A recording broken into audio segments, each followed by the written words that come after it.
ئەمڕۆ ژمارەیەک لە دەرچوانی بەشە پزیشکەکان کە ئەوانەی خۆبەخشن لە نێو نەخۆشخانەکانی هەرێمی کوردستان کار دەکەن بە خۆبەخشی لە نزیک ئەنجومەنی وەزیران لە سەرچەقامی 6 مەتری بەیاننامەیەکیان خوێندەوە لە کۆنگرێکی ڕۆژنامەوانیدا ئەوان نوێن ژمارەیان کەمە بەڵام نوێنەراتی ژمارەیەکی زۆری خۆبەخش دەکەن لە سەرتاسەری هەرێمی کوردستان منێستا یەکێک لەو خۆبەخشانە وەردەگرم بەڕێزم سڵاوت لێبێت پێم ئەمڕۆ تۆ لەکوێ هاتووی چ داواکاریتان من نوێنەری خۆبەخشانی کاری تەندروستیم لە هەڵدۆ شێر و سێ سادقەوە هاتووم ئێمە مدەی 10 ساڵە بە لە ناوەندەکانی کاری تەندروستیە خۆبەخشیەکەین تا ئێستا حکوومەتی هەرێمی کوردستان وەزارەتی تەندروستی ئاوڕیان لێ نەداینێتەوە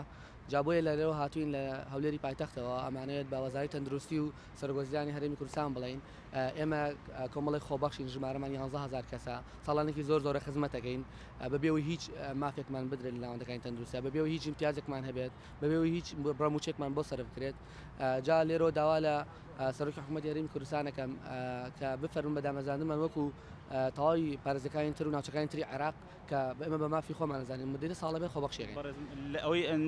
ئەوەندە ئێوە بزانن لە هەڵەبجە ژمارەتان چەندە وەکو خۆبەخش تقریبا لە تەواوی شارشارەکان ئێمە خۆبەخشمان ژمارەمان زۆرە بەڵام لە ناوەندێک بۆ ناوەندێک تر فەرقەکە تقریبا بە دەوروبەری هەڵەبجە 300 خۆبەخش ئێستاکانە ناوەندەکانە داوامەکەن بەڵێ تۆ پێم وایە نوێنەری هەولێری وانە بەڵێ پێم بڵێ داواکاری ئێوە چێ ئێوە لە هەولێری ژمارەتان چەندە وەکو خۆبەخش کە لە تەندروستیدا کار دەکەن لای داواکاریمە ئەوەیە تەنها خۆبەخشەکان یان بکرێنە گرێ بە زیان دامەزرێن وەکو مامۆستایانی وانە بێش کە ئێستا هەندێکیان بنەوە هەلماماوانەیە ژماتیۆنیشان دامەزراون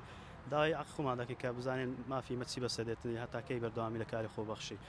بەدەقیقەن ڕێژەش لە شاری و لێ ڕاستی لەلام نیە بەڵام 11000 خۆبەخش لە هەرێمی کوردستانە ئەگەر تو بێت و 11000 دابش سێ محافەزەی بکە تقریبا نزیکەی دەکات 4000 شتێک زانیاریتان هەیە کە چەند ساڵە خۆبەخش دانەمەزرایە یان چەند ساڵ تۆ بخۆت چەند ساڵە خۆبەخشی کار دەکەیت من ساڵێک و 8 مانگە خۆبەخشم بەڵام ئەو معلوماتێک کە وەرم گرتیا خۆبەخشی لە سەردەمی کۆڕۆناوە کە لە ناو جەرگەی ناهامەتی ناخۆشیەکان بوو کە چەندها کەسی عزیزمان لەدەستدا کاری خۆبەخشیان دەکرد بۆی پاراسی سەر و ماڵی جانی هاوڵاتیان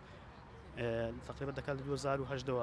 نەفەری دەناسن لە 2015 تێستا خۆبەخش دەکەم بەڵێ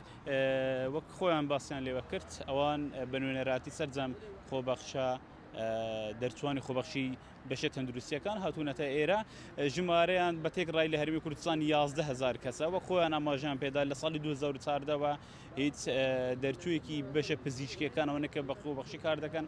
دانەمەزراون بە فەرمی لەلایەن